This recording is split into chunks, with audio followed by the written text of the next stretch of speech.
So మీ 10 digits mobile number పేపర్లో రాసుకోండి. ఈ 10 డిజిట్ని జాగ్రత్తగా కూడండి.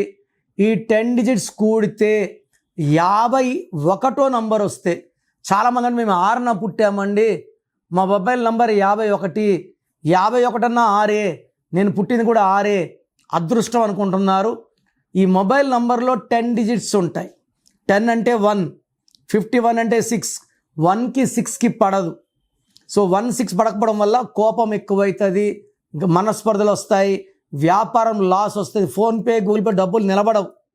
సో మీ మొబైల్ నంబర్ ఎలా ఉండాలి తెలుసుకోవడానికి మీ full name, calling name, date of birth 9966000317కి వాట్సాప్ చేస్తే ఐఎమ్ ఛార్జింగ్ 1000 రూపీస్. సో మీకు బెస్ట్ మొబైల్ నంబర్ ఇస్తాను. ఈ మొబైల్ నంబర్ వాడడం వల్ల డబ్బు నిలబడుతుంది, మాటలు బాగుంటాయి, వ్యాపారంలో అభివృద్ధి ఉంటుంది, అండ్ ఈ మొబైల్ నంబర్ వల్ల మీకు మంచి సక్సెస్ వస్తుంది.